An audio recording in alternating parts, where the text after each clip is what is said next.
यकीनन उम्मत मुस्लिमा ने आपने दी, उम्मत मुस्लिमा ने और आपने दी। अपने बच्चों के लिए कपड़े खरीदे होंगे, हम तो कफनों की तलाश में हैं। हमें कई कफन मिल जाए कि हम अपने बच्चों को उसमें ले बैठ लें। सईद अली हैदर साहब, आपने साहिबजादी के लिए और उम्मत मुस्लिमा अपने बेटी के लिए चूड़िया खरीदा होगा।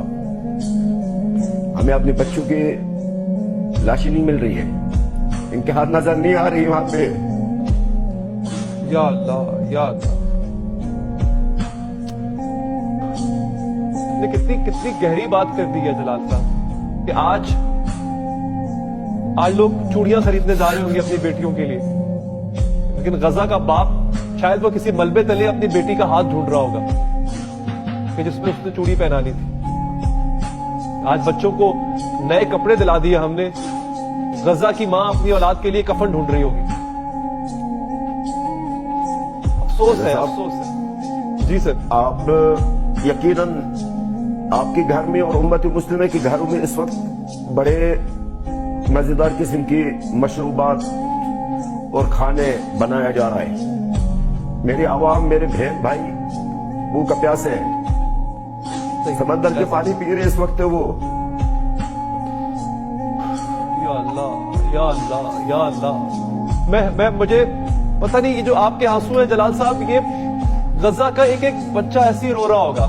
और आपने जो आगाज में बात की ना कि हम तो चांद की तरफ देख रहे हैं और वो जंगी तैयारी की तरफ देख रहा होगा कि पता नहीं कब आएगा, एक अनजाना बम आएगा और मेरा पूरा खानदान ले जाएगा।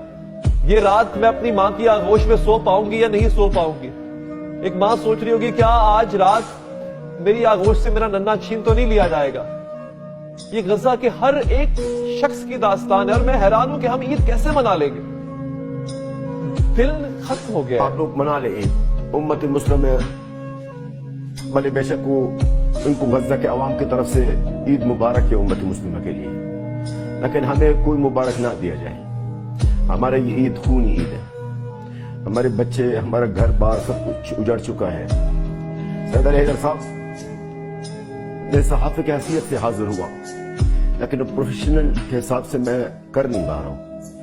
मेरी इस वक्त अल्लाह गवाह है, मुझे नहीं पता कि मेरे बहन भाई है किधर है, वो किस हाल में है, इनमें कौन शहीद है, कौन जिंदा है, किस हालत में है। हमारी यही ईद है। बस उम्मत मुस्लिमा को इन्हीं को ईद मुबारक है। हमारे लिए ये ईद बिल्कुल मुबारक है, मुबारक है, कोई शहीद मुर्दा नहीं है। अल्हम्दुलिल्लाह, जो भी है हम उस पर अल्लाह का शुक्र अदा करते हैं और मजीद कुछ नहीं कहूंगा इसकी बात। जी, मुझे आप यकीन करें, मुझे नहीं पता कि आप लोग कहां से आए, आप लोग कौन हैं, आप लोग किस मिट्टी से बने हैं, आप लोगों में इतना हौसला कहां से है, आप लोगों में इतनी हिम्मत कहां से है। मैं नहीं समझ पाया जलाल साहब। आप यकीन करें, हमारी औकात आप लोगों के सामने एक रत्ती बराबर की नहीं है। हम इंसानियत के उस पस्त दर्जे पे फायज हो चुके हैं और आप लोग आज मजलूम होकर भी अर्श पर हैं। मैं शायद ये मिसाल मैं समझता हूं आप ही के लिए, अगर मैं